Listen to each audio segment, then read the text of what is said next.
آج 22 جون مطابق 15 ذی الحجہ بروز ہفتہ مسجد عالیہ گن فاؤنڈری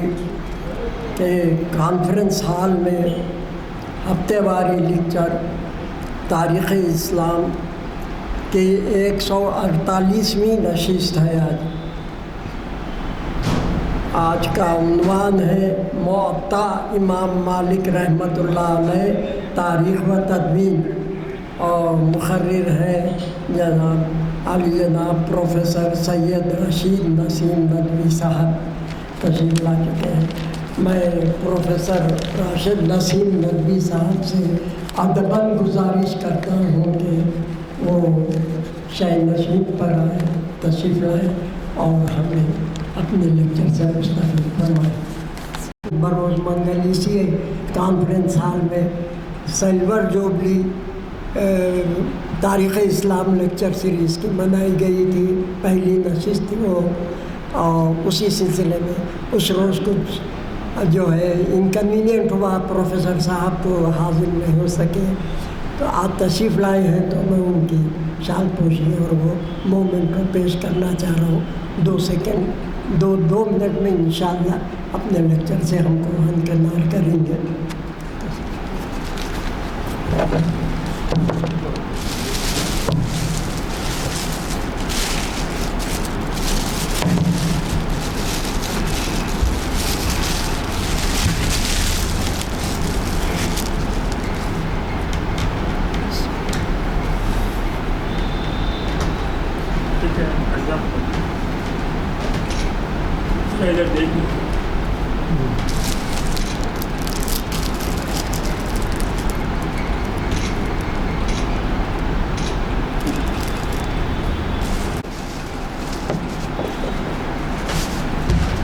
الحمدللہ رب العالمین والصلاة والسلام علی سید المرسلین وعلی آلہ واصحابہ اجمعین، اما بعد، فقد قال اللہ تبارک وتعالی فی القرآن المجید والفرقان الحمید، اعوذ باللہ من الشیطان الرجیم، فأما الزبد فيذهب جفاء وأما ما ينفع الناس فيمكث في الأرض كذلك يضرب الله للناس الأمثال، صدق الله العظيم۔ عزیزان گرامی، اللہ تعالیٰ نے قرآن پاک میں آیت کے ایک جز میں تاریخ کی ایک بہت بڑی حقیقت کو بیان فرمایا، اور ارشاد فرمایا، دیکھو جیسے سمندر کی جھاگ ہوتی ہے، وہ باقی نہیں رہتی، ختم ہو جاتی۔ فَأَمَّا الزُّبَدُ فَيَذْهَبُ جُفَاءً، وہ بیکار ہو جاتی ہے، نظر نہیں آتی، لیکن پانی وہ تو صدیوں سے برقرار ہے، صدیوں تک برقرار رہے گا۔ أَمَّا مَا يَنْفَعُ النَّاسَ فَيَمْكُثُ فِي الْأَرْضِ، جو چیز نفع بخش ہوتی ہے، انسانوں کے لیے کارآمد ہوتی ہے، انسانی زندگی کے لیے، اخروی زندگی کے لیے، روحانی زندگی کے لیے یوزفل ہوتی ہے، اس کو اللہ تعالیٰ بقا دیتا ہے، وہ باقی رہتی ہے، قائم رہتی ہے، اس کو زمین پر ٹھہراؤ ملتا ہے۔ اس نقطہ نظر سے آپ تاریخ کے مختلف ابواب کا مطالعہ کر سکتے ہیں۔ آج اسی نقطۂ نظر سے اگر ہم اللہ کے رسول صلی اللہ علیہ وسلم کے ارشادات کی تدوین پر نگاہ ڈالیں گے تو ہم کو اندازہ ہوگا کہ جو تدوین حدیث کا معاملہ ہوا، حدیث کو جو جمع کیا گیا، محفوظ کیا گیا، ریکارڈ کیا گیا، قلم بند کیا گیا، چھان بین کی گئی اور حفظ سے، یادداشت سے نکال کر اس کو پھر ضبط تحریر کیا گیا، کتابی شکل دی گئی کہ ایک عظیم الشان لائبریری وجود میں آ گئی، فن حدیث وجود میں آ گیا۔ تو یہ تدوین حدیث دراصل اللہ کے رسول صلی اللہ علیہ وسلم کے معجزات میں سے ایک معجزہ ہے، ایسا معجزہ ہے جس کا بدل، جس کی نظیر، جس کا اگزامپل آپ کو کہیں تاریخ میں نہیں ملے گا۔ اس میں نعوذ باللہ کسی نبی و رسول کے مقام کی کمی کا ارادہ بالکل نہیں ہے، سب ہمارے سر آنکھوں پر، لیکن ان نبیوں اور رسولوں کے کلام کو، ان کی احادیث کو، ان کے ارشادات کو، ان کے فرامین کو اس طرح نہیں جمع کیا گیا جس طرح کہ نبی آخر الزمان آپ صلی اللہ علیہ وسلم کے ارشادات کو جمع کیا گیا۔ ایک تاریخی حقیقت ہے، دنیا مانتی ہے اس کو۔ تو یہ بھی آپ کے معجزات میں سے ایک معجزہ ہے۔ حالانکہ اللہ کے رسول صلی اللہ علیہ وسلم اس قدر احتیاط فرماتے تھے کہ جب قرآن مجید نازل ہو رہا تھا تو آپ فرماتے تھے لا تکتبوا انی غیر القرآنی، دیکھو قرآن کے علاوہ کوئی چیز مجھ سے نہ لکھو، خلط ملط ہو جائے گی، قرآن مجید میں ملاوٹ نہ ہو جائے۔ لہذا قرآن پاک لکھوایا کرتے تھے بہت اہتمام سے، وہ ڈکٹیٹ کیا جاتا تھا، اس کو حفظ کیا جاتا تھا، اس کو پڑھا جاتا تھا۔ لیکن اخیر میں جب صحابہ کا مزاج بن گیا اور قرآن کی اپنی انفرادیت ثابت ہو گئی، اپنے اسلوب کے اعتبار سے، اپنے لب و لہجے کے اعتبار سے اس کی جو آئیڈنٹیٹی ہے، شناخت ہے، وہ عربوں کے درمیان جب نمایاں ہو گئی تو صحابہ نے بعض احکام لکھنے کی اجازت لی، تو اللہ کے رسول صلی اللہ علیہ وسلم نے اجازت دی۔ حضرت ابوبکر صدیق رضی اللہ تعالیٰ عنہ نے بھی کچھ حدیثیں لکھی۔ حضرت علی رضی اللہ تعالیٰ عنہ کا صحیفہ تو بہت مشہور رہا۔ حضرت حمام ابن منبہ کا صحیفہ بہت مشہور رہا، اور حیرت انگیز بات یہ ہے کہ اس کو لائبریریوں میں سے تلاش کر اس کے قلمی نسخے کو ایڈٹ کر تباہ کروانے والے حیدرآباد ہی کے فرزند تھے ڈاکٹر حمید اللہ صاحب رحمۃ اللہ علیہ۔ صحیفہ حمام ابن منبہ اس کو انہوں نے عربی میں تباہ کروا دیا، قاہرہ سے اور دیگر ممالک سے وہ نشر ہو چکا ہے۔ اور ایک صحابی تھے حضرت عامر ابن شعیب عن ابیہ عن جدہ، وہ بھی روایتیں لکھا کرتے تھے۔ اور ایک صحابی حضرت جابر، وہ بھی ریکارڈ کیا کرتے تھے۔ لہذا آپ صلی اللہ علیہ وسلم کے ارشادات خود دور نبوت میں لکھے جانے لگے تھے۔ ہاں، ان کو اس طرح سے رواج نہیں دیا جاتا تھا جیسے قرآن پاک کو رواج دیا گیا کہ اس کا درس ہو رہا ہے، اس کو یاد کیا جا رہا ہے، اس کے مکتب بن رہے ہیں، اس کی تعلیم ہو رہی ہے، اس کے قراءت سیکھی جا رہی ہیں۔ اللہ کے کلام کو بالکل الگ رکھنے کے لیے حدیث کی تدوین کا وہ اہتمام نہیں تھا، لیکن جیسے صحابہ کا دور شروع ہوا تو صحابہ نے اپنے ان صحیفوں کی نہ صرف حفاظت کی بلکہ روایت کی، اپنے شاگردوں کو سنایا۔ ان شاگردوں میں آپ دیکھیں گے حضرت عبداللہ ابن عمر رضی اللہ تعالیٰ عنہ کے شاگرد حضرت نافع بہت مشہور ہوئے۔ حضرت ابو ہریرہ رضی اللہ تعالیٰ عنہ کے شاگرد حضرت ابن شہاب الزہری بہت مشہور ہوئے۔ حضرت عبداللہ ابن عباس رضی اللہ تعالیٰ عنہ کے شاگرد حضرت اکرمہ بہت مشہور ہوئے۔ اور ان لوگوں نے لازمی بات ہے قلم بند کرنا شروع کیا، کیونکہ قرآن مجید تو بالکل متعین ہو چکا تھا، زیر زبر سب طے تھے، اب ملاوٹ کا کوئی شبہ نہیں رہ گیا تھا۔ سینکڑوں حفاظ تھے اور بلا مبالغہ 20 مقامات پر تراویح ہونے لگی تھی، حفظ قرآن کے حلقے لگنے لگے تھے، قرات سیکھنے کے حلقے لگنے لگے تھے۔ لہٰذا وہ جو اللہ کے رسول صلی اللہ علیہ وسلم احتیاط فرماتے ہوئے ابتدائی دور میں کہا تھا لا تکتبوا انی غیر القرآن، تو اب وہ اندیشہ ختم ہو گیا۔ لہذا تابعین نے حدیث کو قلم بند کرنا شروع کیا، اور تابعین کے بعد پھر ان کے شاگردوں کا دور آیا، اور ان کے شاگردوں کا جو دور آیا تو اس میں پھر حدیث بہت ہی سلیقے سے لکھی جانے لگی، اس کی روایت ہوتی تھی، کلاسز ہوتی تھی، ڈکٹیٹ کیا جاتا تھا، مناقشہ ہوتا تھا، تصحیح ہوتی تھی۔ اس میں سب سے زیادہ ممتاز ہوئے حضرت امام مالک رحمۃ اللہ علیہ، جنہوں نے صحابہ میں سے تو کسی کو نہیں دیکھا، کیونکہ آخری صحابی حضرت انس بن مالک 91 میں وفات پا چکے تھے ہجری، اور امام مالک رحمۃ اللہ علیہ 93 میں پیدا ہوئے، تو آخری صحابی کی بھی وفات کے 2 سال بعد پیدا ہوئے۔ تو وہ تابعین کے حلقے میں تو نہیں آتے ہیں، تبع تابعین کے زمرے میں آتے ہیں، تبع تابعین کے مرحلے میں آتے ہیں، لیکن بالکل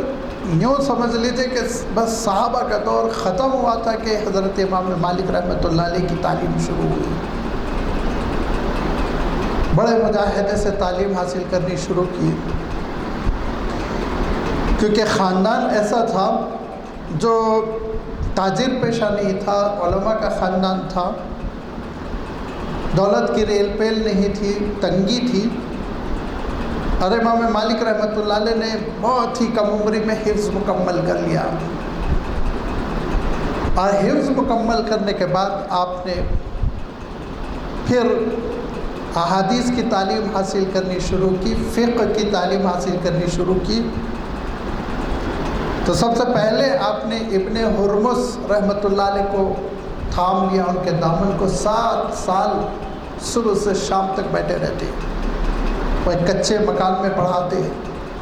امام مالک رحمۃ اللہ علیہ نے ایک چٹائی تیار کر لی تھی موٹی سی، کہتے تھے کہ مدینہ منورہ کی زمین کی ٹھنڈک اوپر بہت منتقل ہوتی ہے، اسی لیے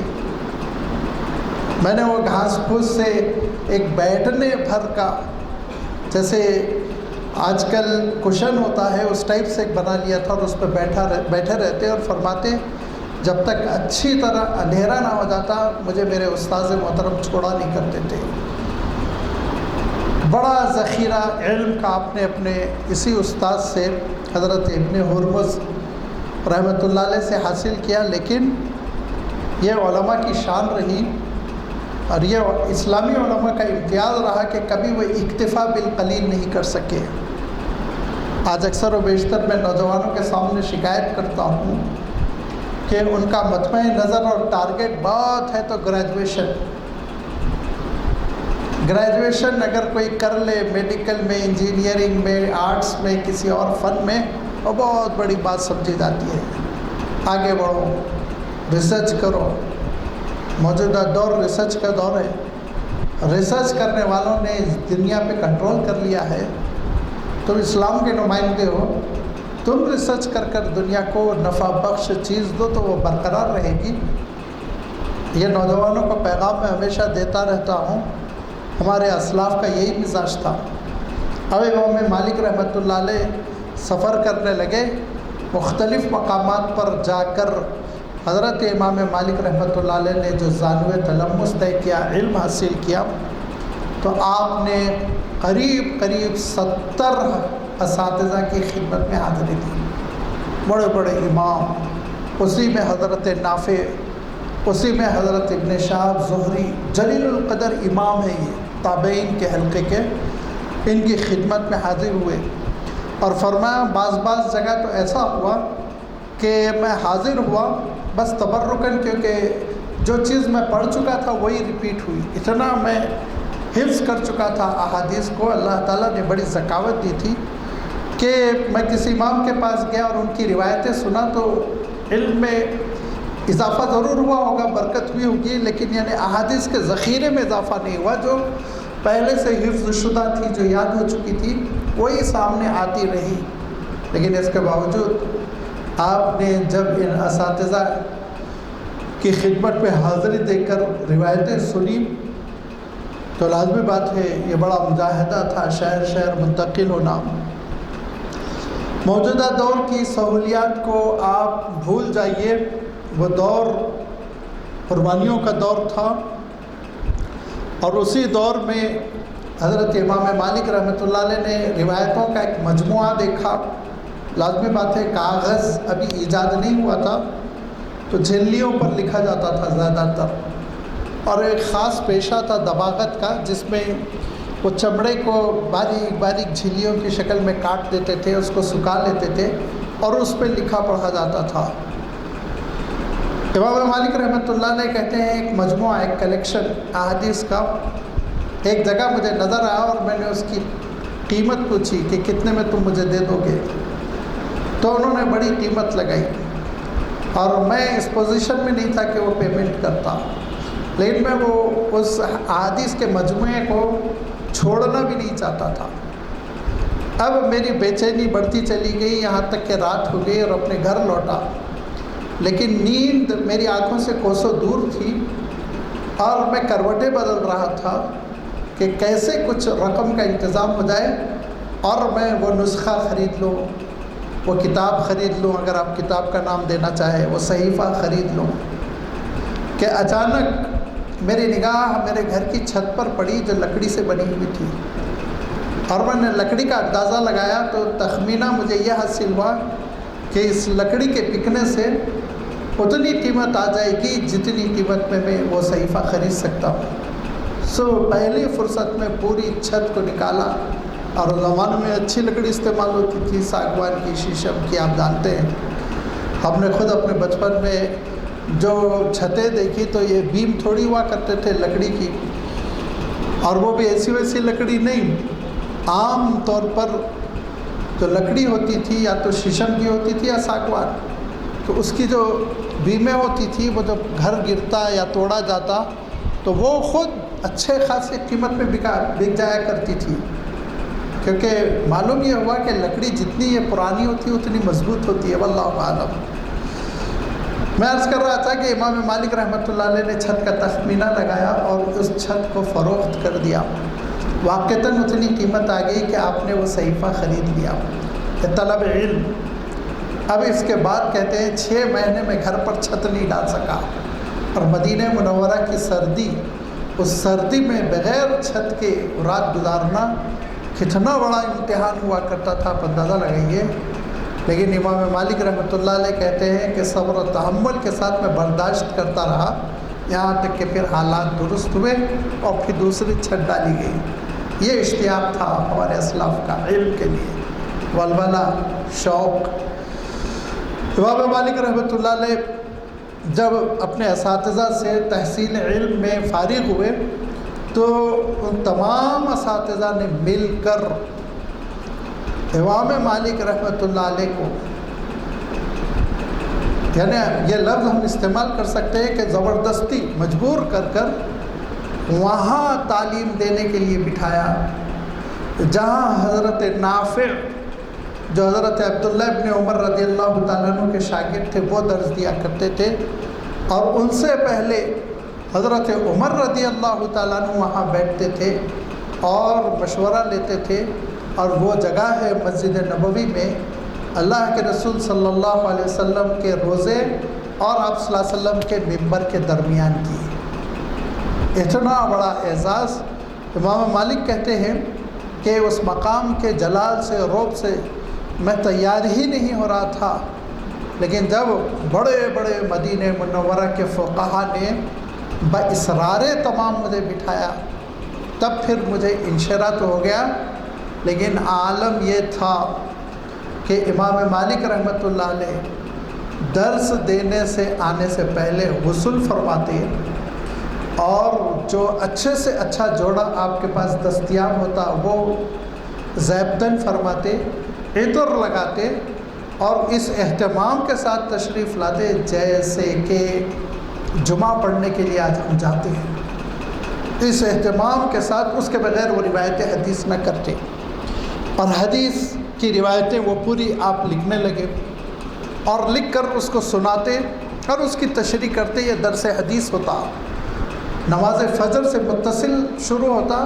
تقریباً چاشت کے وقت تک چلتا۔ اسی اثنا ایک بہت بڑے محدث ہیں حضرت عبداللہ بن مبارک، نہ صرف محدث ہے بلکہ اہل اللہ میں بڑا اونچا مقام ہے۔ حضرت عبداللہ بن مبارک رحمۃ اللہ علیہ فرماتے ہیں کہ ایک درس میں نے دیکھا امام صاحب کا چہرہ بدل رہا ہے، پسینہ آ رہا ہے اور جیسے بولنے میں بڑی تکلیف ہو رہی ہو اور چہرہ سرخ ہوتا جا رہا ہے، لیکن آپ روایت پیش کر رہے ہیں، اس کی تشریح کر رہے ہیں، اور قدر عجلت کے ساتھ تھوڑا پہلے ہی وقت سے آپ نے سبق ختم کر دیا۔ اور جب سب لوگ اٹھ کے جانے لگے تو میں دوڑ کر امام صاحب کے قریب گیا، پوچھا حضرت کوئی خاص بات ہے؟ کہا نہیں، دیکھو پیٹھ میں کوئی چیز کاٹ رہی ہے، تو آپ کے پشت پر ایک بچھو بیٹھ گیا تھا اور اس نے 10 بار ڈنک ماری تھی، 10 بار ڈنک ماری تھی، لیکن امام مالک نے پہلو نہیں بدلا اور درس سے حدیث کو ڈسٹرب نہیں ہونے دیا، نکال کے پھینکنا، کرنا، اچھلنا۔ یہ وقار تھا اللہ کے رسول صلی اللہ علیہ وسلم کی احادیث کو جب درس دیتے۔ اب جو آپ روایتیں لکھے ہوئے تھے ان کی روایت فرمایا کرتے تھے، ان کو پڑھتے، پہلے طلبہ جو لکھنے کے مستطیع ہوتے وہ لکھ لیا کرتے، پھر شرح کرتے، کہیں کوئی چیز ایسی رہ گئی کہ سمجھ میں نہیں آ رہی تو اس کی وضاحت فرماتے، اور بڑا لمبا درس حدیث چلتا، کئی حدیثوں پر مذاکرہ ہوتا۔ یہاں تک کہ ایک مرتبہ میں مالک رحمۃ اللہ علیہ نے ایک حدیث کی روایت کی، اور وہ حدیث اللہ کے رسول صلی اللہ علیہ وسلم کا ارشاد صحیح ہے، من استکرہ علی الطلاق، کہ اگر کسی کو مجبور کر کر سینے پہ تلوار رکھ کر طلاق دلائی جائے اس کی بیوی کو، تو یہ طلاق واقع نہیں ہوتی، ظلم ہو رہا ہے نا، سینے پہ بندوق رکھ کے آپ کہہ رہے ہیں طلاق دے دو، کیسے طلاق ہوگی؟ یہ حدیث سنانے کے بعد امام مالک رحمۃ اللہ علیہ کو گرفتار کر لیا گیا۔ آپ سوچئے اس حدیث میں کیسا، کوئی ایسی بات نہیں، پولیٹیکل ایشو تو ہے ہی نہیں، گرفتار کر لیا گیا۔ اس کے بعد امام مالک رحمۃ اللہ علیہ کو یہ کہا گیا کہ آپ اس روایت سے وڈرا ہو جائیے اور یہ کہیے یہ حدیث میری کتاب میں نہیں ہے۔ امام مالک نے کہا یہ نہیں ہو سکتا کہ فرامین رسول کے سلسلے میں خیانت کرو، تو کہا پھر آپ کو کوڑے لگیں گے۔ تو کہا جو منظور حکومت کو، عباسی دور تھا اور منصور کی حکومت تھی، اور کوڑے لگنے شروع ہوئے، لیکن اہل مدینہ جو جمع ہوئے اور اہل مدینہ نے جو احتجاج کیا تو اس سے گورنر بھاگ گیا جو ابی جعفر کے نام سے کچھ تھا وہ، اور اس نے حکومت کو اطلاع دی کہ آپ کی حکومت حجاز مقدس سے ختم ہو جائے گی، آپ بغداد میں رہ جائیں گے، تو فوراً سزا منسوخ کی گئی اور امام مالک رحمۃ اللہ علیہ کو رہا کیا گیا۔ اب سوچئے کہ اس روایت کا پولیٹیکلی کوئی بیک گراؤنڈ تو نہیں محسوس ہوتا ہے، لیکن یہ جو حکمران ہوتے ہیں بڑے کمینے ہوتے ہیں، بہت کمینے ہوتے ہیں، دور دور سے دیکھتے ہیں کہ کوئی ہمارے لیے آگے چل کے مصیبت تو نہ بنے۔ یہ جو ہے کہ کسی کو طلاق پر مجبور کر کر گردن پر تلوار رکھ کر طلاق دلا دے، موجودہ دور میں آپ کہہ سکتے ہیں سینے پہ بندوق رکھ کے طلاق دلوا دے، اس روایت سے جو یہ ثابت ہوتا ہے کہ یہ طلاق منعقد نہیں ہوتی، واقع نہیں ہوتی۔ اس کا پولیٹیکل بیک گراؤنڈ یہ ہے کہ اس زمانے کے ظالم علماء کو پکڑ کر، اہل علم کو پکڑ کر ان کو سولی پہ لٹکانے کی دھمکی دیتے ہوئے، ان کی گردن پہ تلوار رکھتے ہوئے کہتے تھے کہ اگر تم یہ بادشاہ کے نام پر بیعت نہیں کرو گے تو یہ کہو میری بیوی پھر مطلقہ، تو لازمی بات ہے لوگ ڈر کے مارے بیوی کو بھی چھوڑنا پڑے گا یا گردن چلی جائے گی۔ اس طرح سے مجبوری میں بیعت کر لیا کرتے تھے، آپ کی اصطلاح میں ووٹ دے دیتے تھے مجبوری میں۔ دیکھیے ایک ہوتا ہے میرا اور آپ کا ووٹ، وہ تو لازمی بات ہے کاؤنٹنگ میں نہیں ہوتا ہے، لیکن ایک ووٹ ہے پارلیمنٹ میں جو 525 بیٹھے ہوئے ہیں، ان کا ووٹ بہت کاؤنٹنگ میں ہے نا، وہ تو آج کل میں نے سنا 500 600 کروڑ میں خریدا جاتا ہے، واللہ عالم۔ میرا کوئی سیاسی بیک گراؤنڈ نہیں ہے، ایسا نہ ہو مجھے پولیس اٹھا کر لے جائے کہ سنی سنائی باتیں ہیں کہ کروڑ روپے میں وہ ایک ووٹ بکتا ہے۔ تو جو اہل حل و عقد ہوا کرتے تھے، جن کے پیچھے عوام کا ایک مجموعہ چلتا، جیسے امام مالک ہے، پورا مدینہ منورہ آپ کے پیچھے چلتا تھا، ایسے بزرگوں سے یہ زبردستی بیعت لیا کرتے تھے۔ اب یہ مدینہ میں مشہور ہوتا ہے امام مالک نے کر لیا ہے اس بادشاہ کے ہاتھوں بیعت، یہ منصور وغیرہ تو ہارون رشید تک تو ٹھیک تھے، اس کے بعد سے بڑے بگڑے ہوئے معتزلہ قسم کے لوگ آنے لگے تھے، تو لازمی بات ہے پوری عوام پھر بیعت کر لیا کرتی تھی اور امیر المومنین مان لیا کرتی تھی۔ اس لیے امام مالک رحمۃ اللہ علیہ پر اتنا ظلم کیا گیا۔ تو امام مالک گھر تشریف آئے تو گھر میں شاگردوں نے، قریب کے لوگوں نے کہا کہ حضرت آپ بدوا کیوں نہیں دیے؟ تو کہا حضور سے قرابت ہے نا، عباسی ہے، حضرت عباس کی نسل سے ہے، کیسے میں بدوا کروں؟ کہ اللہ کے رسول صلی اللہ علیہ وسلم سے قرابت ہے، رشتہ داری ہے ان کی۔ یہاں تک کہ ابو جعفر المنصور کو یہ اطلاع ملی کہ ایسا نہیں ہونا چاہیے تھا، کوئی سیاسی بیک گراؤنڈ نہیں، اتنے بڑے عالم ہیں، لوگ دور دور سے، آپ اس زمانے میں سوچئے کہ الجزائر سے، المغرب سے، ٹیونس سے علم حاصل کرنے کے لیے آیا کرتے تھے، اتنی دور سے۔ تو پھر منصور نے امام مالک رحمۃ اللہ علیہ سے باضابطہ معافی مانگی، باضابطہ اس نے قانونی معافی مانگتے ہوئے کہا کہ مجھے اطلاع نہیں تھی، یہاں کے گورنر نے کر دیا، میں معافی چاہتا ہوں، معاف کر دیجیے، اور ہم آپ کی خدمت کرنا چاہتے ہیں۔ تو آپ ایسا کیجئے، جو آپ کتاب 40 سال سے پڑھا رہے ہیں، یہ کتاب آپ مجھے دے دیجئے، میں مکہ مکرمہ میں اس کو رکھوا دیتا ہوں، اور میں عالم اسلام میں یہ لازمی قرار دیتا ہوں کہ قاضی فیصلے اس کتاب کی روشنی میں کرے۔ امام مالک رحمۃ اللہ علیہ نے فرمایا کتاب دینے کے لیے تیار ہو، لیکن یہ اجازت نہیں ہے کہ تم سارے محدثین کو مجبور کر دو کہ میری ایک کتاب پہ ڈیپینڈ ہو جائے، اس کی اجازت نہیں ہے۔ سب علماء ہیں، تحقیق کر رہے ہیں، وسعت قلبی دیکھیے امام مالک رحمۃ اللہ نے کی، کیونکہ ادھر کوفے میں امام ابو حنیفہ رحمۃ اللہ علیہ کا مسند درس بچھا ہوا تھا، وہاں لوگ علم حاصل کر رہے تھے، ہم حسن ہیں قریب تھوڑے سے امام مالک جونیئر ہیں، لیکن امام مالک رحمۃ اللہ علیہ کے شاگرد امام محمد رحمۃ اللہ علیہ وہ امام ابو حنیفہ رحمۃ اللہ علیہ کے بھی شاگرد ہیں، تو زمانہ قریب، تو ایک دوسرے کے اوپر بندش عائد کرنا جو ہمارے زمانے میں معاصرت ہوتی ہے اس سے کتنے پاک تھے۔ پھر امام مالک رحمۃ اللہ علیہ نے بڑے 40 محدثین کی خدمت میں اس کتاب کا نسخہ پیش کیا، اور یہ درخواست کی کہ آپ اس پہ نظر ڈال لیں، اور اس میں کوئی قابل اعتراض چیز ہو، ترمیم ہو، تبدیلی ہو، تقدیم و تاخیر کرنا ہو تو آپ بتائیے، میں کر لوں۔ تو 40 محدثین نے امام مالک رحمۃ اللہ علیہ کو یہ تیقن دیا کہ اس سے اچھی کوئی کتاب نہیں ہو سکتی، حضرت آپ کی کتاب آپ شائع کر دیجیے، آپ دے دیجیے، ڈکٹیٹ کر دیجیے شاگردوں کو۔ تو تواطؤ کے معنی ہوتے ہیں متفق ہونا، تواطؤ کے معنی ہوتے ہیں عربی میں متفق ہو جانا۔ اسی بنیاد پر امام مالک نے اپنی کتاب کا نام رکھا الموطأ، جس پر لوگ متفق ہو گئے، جو لوگوں کے لیے ایک دستور، ایک راہ عمل اور ایک آسانی کے ساتھ دستیاب ہونے والی ریفرنس بک، یہ مفہوم میں الموطأ یہ نام رکھا۔ اور اس نام کے ساتھ امام مالک رحمۃ اللہ علیہ نے کہا کہ اس کی میں اب ڈکٹیٹ کرا دیتا ہوں۔ اس زمانے میں پرنٹنگ پریس کا تصور ہی نہیں تھا، تو ڈکٹیٹ کرتے تھے، 10 لوگوں کو کر دیا، وہ 10 لوگ اور 10 لوگوں کو، اس طرح پھیلتی تھی کتاب۔ جب امام مالک رحمۃ اللہ علیہ اس کو ڈکٹیٹ کروا رہے تھے، جس کو املا کہتے ہیں، تو اس وقت ایک شاگرد نے کہا حضرت 40 سال سے آپ کتاب لکھ رہے ہیں، کریکشن ہو رہا ہے، ڈکٹیٹ ہو رہی ہے، آپ کو معلوم ہے 3-4 اور لوگوں نے، 3-4 اور علماء نے موطا کے نام سے کتابیں لکھ کر ڈکٹیٹ کروا دی، شاگردوں کے درمیان رائج ہو گئی، اب آپ کی موطا کی زیادہ اہمیت باقی نہیں۔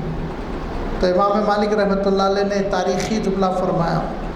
اور ارشاد فرمایا ما کان للہ یبقی، جو چیز اللہ کے لیے ہوتی ہے وہ باقی رہتی ہے، اور کچھ نہیں کہا، بس اتنا ہی کہا۔ اپنی کتاب کی تعریف نہیں کی، دوسروں کی کتاب کی مذمت نہیں کی، فرمایا ما کان للہ یبقا، جو اللہ کے لیے رہے گا وہ باقی رہے گا۔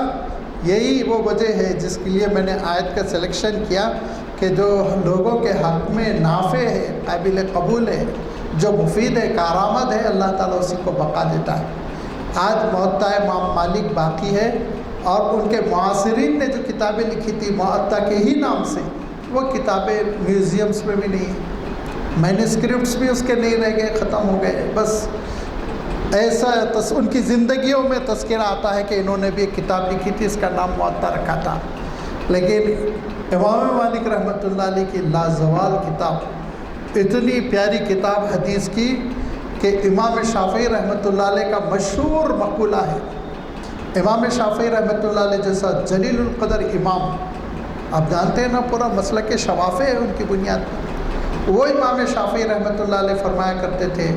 کہ اگر اللہ تعالیٰ کی کتاب کے بعد سب سے عمدہ اور سب سے اچھی کوئی کتاب ہے تو وہ موطا امام مالک ہے، فرماتے تھے وہ موطا امام مالک ہے۔ آج عالم یہ ہو گیا کہ ہم اپنے اسلاف کے کارناموں سے واقف نہیں، اور بحثی میں بخاری شریف کا نام آ جاتا ہے تو ہم سمجھتے ہیں بخاری شریف ہی حدیث کی ایک کتاب ہے۔ نہیں بھائی، ذخیرہ ہے۔ امام بخاری امام نہیں بن سکتے تھے اگر امام مالک کی موطا نہیں ہوتی۔ میں پورے اعتماد کے ساتھ کہہ رہا ہوں کہ امام مالک رحمۃ اللہ علیہ کے شاگردوں کے شاگردوں کے شاگرد امام بخاری، وہی سلسلہ ہے، وہی سلسلہ ہے، وہی سورس ہے، وہی سے امام بخاری سیراب ہو رہے ہیں، علم لے رہے ہیں، اکتساب لے رہے ہیں۔ کتنی روایتیں ہیں امام بخاری رحمۃ اللہ علیہ کی کتاب میں جو امام مالک ہی کی مرویات ہیں، وہ موطا ہی کی مرویات ہیں، ان کو ہٹا دیا جائے ویکیوم ہو جائے گا۔ یہ امام مالک رحمۃ اللہ علیہ کی کتاب موطا امام مالک، اس کتاب کے ساتھ ہندوستانیوں کا ایک عجیب تعلق ہے۔ اس کتاب کی بہت سی شرح لکھی گئی، ایکسپلینیشن، تفسیر ہے اس کتاب کی بہت سی لکھی گئی، ہر صدی میں ایک لوگ لکھتے رہے ایک نہ ایک، کیونکہ بہت مقبول کتاب رہی علماء میں، عربوں میں، اور آج بھی سینکڑوں دینی ادارے ہیں جہاں یہ کتاب پڑھائی جاتی ہے، بشمول ندوۃ العلماء۔ بعض جگہ نہیں پڑھائی جاتی ہے، درس نظامی میں شامل نہیں ہے یہ، لیکن اور بڑی بڑی عرب یونیورسٹیوں میں پڑھائی جاتی ہے الحمدللہ، اور بہت مقبول کتاب ہے، سینکڑوں ایڈیشن نکلتے رہتے ہیں۔ یہ موطا امام مالک سے جو ہندوستان کا ایک رشتہ ہے کہ اس کی سب سے جامع، سب سے عمدہ، سب سے تفصیلی جو شرح لکھی گئی وہ انڈیا میں لکھی گئی، اور اس کا نام ہے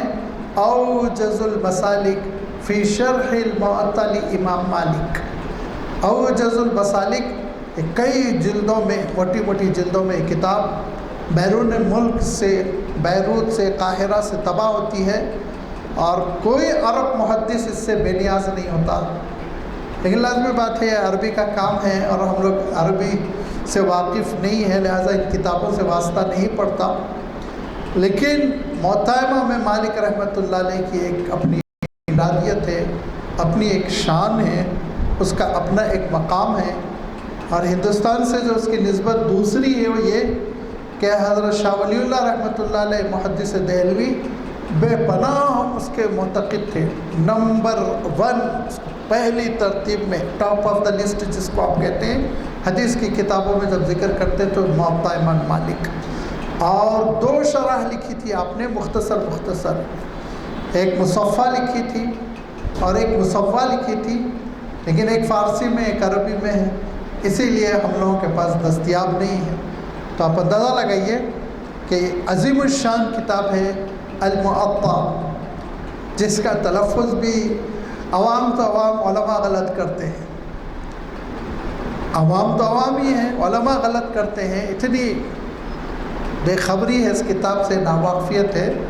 اسی لیے یہ سوچ کر کہ خواص کا طبقہ آتا ہے، اکثر و بیشتر ہمارے سامعین وہ ہوتے ہیں جو مطالعہ کرتے ہیں، اور بالخصوص خوشی اس وقت ہوتی ہے جب لیکچر کے بعد تعاقب کر کے پھر فون کرتے ہیں، آپ فلاں لفظ بولے تھے نہیں بولے تھے، فلاں روایت بولے تھے نہیں بولے تھے۔ یہ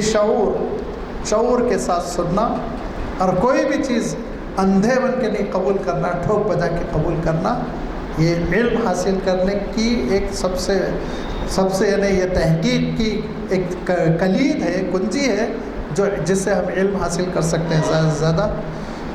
الموطا عربی میں کہتے ہیں، اور چونکہ حضرت امام مالک رحمۃ اللہ علیہ اس کے مصنف ہے، اسی لیے مختصراً موطا امام مالک اس کو کہتے ہیں، عربی میں ہے۔ مجھے یہ علم نہیں ہے اس کا اردو ترجمہ ہوا نہیں ہوا، ہو سکتا ہوا ہوگا، لیکن کاش ہم لوگ سب عربی جانتے اور اس کتاب سے ہم استفادہ کرتے تو اللہ کے رسول صلی اللہ علیہ وسلم کے ارشادات کی جو برکت ہے اس سے ہمارا گھر منور ہوتا، کیونکہ امام مالک رحمۃ اللہ علیہ کو، یا آپ کتاب کو کہہ لیجیے موطا کو، یہ خصوصیت حاصل ہے کہ اس میں بکثرت وحدانیات ہے۔ وحدانیات یعنی ایک ہی حوالے سے صحابی آ جاتے ہیں۔ آپ امام بخاری کی حدیثیں دیکھیں گے تو اس میں 6 7 حوالے ہیں۔ امام بخاری اپنے استاد سے، وہ اپنے استاد سے، وہ اپنے استاد سے، وہ اپنے استاد سے، 6 ہے 7 ہے،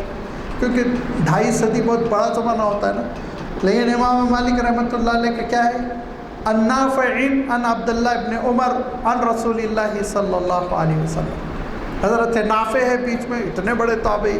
پھر حضرت عبداللہ ابن عمر صحابی، پھر اللہ کے رسول صلی اللہ علیہ وسلم تک پہنچ جاتے ہیں۔ اس کی ایک برکت ہے، اس کا ایک نور ہے، اس کی ایک روحانیت ہے، محسوس کرنے والا محسوس کرتا۔ اسی لیے محدثین امام مالک رحمۃ اللہ علیہ کی موطا سے بہت اشتغال رکھتے ہیں۔ اس کو میں نے دیکھا کہ بعض لوگ کچھ حصہ ضرور روزانہ پڑھ لیا کرتے تھے، 1-2 اس کے چیپٹر پڑھ لیا کرتے تھے تاکہ دن بھر برکت رہے اور آپ صلی اللہ علیہ وسلم کے ارشادات کا اثر رہے۔ اللہ تعالیٰ ہم سب کو توفیق دے کہ ہم اسلامک لٹریچر سے اچھی طرح واقف ہوں، ان کا مطالعہ کریں اور ان کو سمجھنے کی کوشش کریں، ان کا ذخیرہ اپنے گھر میں ہم جمع کریں، کیونکہ یہ وہ ہمارے اسلاف کی کوششیں ہیں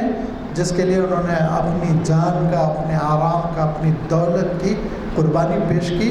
اللہ تعالیٰ ان سب کو قبول فرمائے۔ وآخر دعوانا ان الحمد للہ رب العالمین۔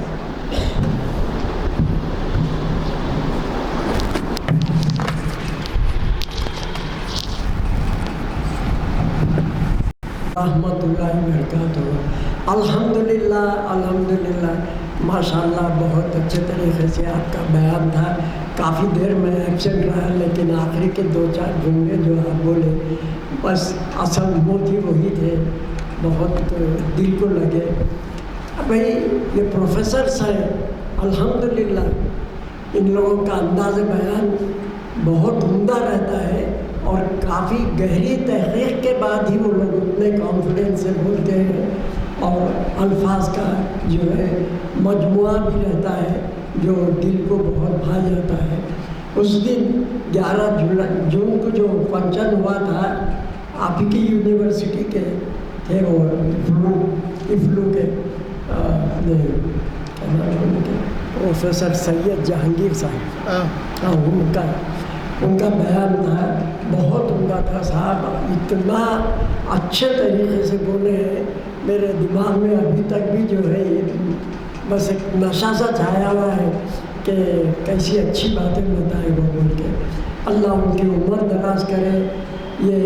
مدرسین کا جو ہے بہت اچھا پروفیشن رہتا ہے۔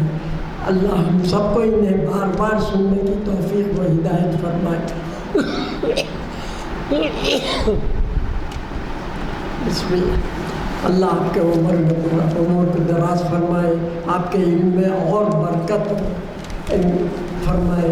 اللہ تعالیٰ ہم کو بار بار آپ کا سننے کی توفیق ہدایت دے۔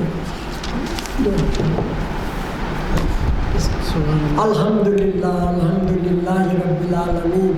اللہم صلی علی سیدنا محمد وعلی آل سیدنا محمد مبارک وسلم۔ ربنا آتنا فی الدنیا حسنۃ وفی الآخرۃ حسنۃ وقنا عذاب النار وادخلنا الجنۃ مع الابرار۔ یا عزیز یا غفار یا رب العالمین، رب اغفر وارحم وانت خیر الراحمین۔ اللہم ارحمہما کما ربیانی صغیرا۔ رب اغفر لی رب اغفر لی یا الہ العالمین یا رحم الراحمین۔ اے اللہ ہمارے والدین عزیز و قریب رشتہ دار سارے اساتذہ صاحبان افسران صاحبان سارے مومنین مومنات مسلمین مسلمات جو اس دنیا فانی سے کوچ کر گئے ہیں میرے مولا ان کے ساتھ رحم کا کرم کا معاملہ فرماتے ہوئے ان کے درجات میں خوب بلندیاں عطا فرما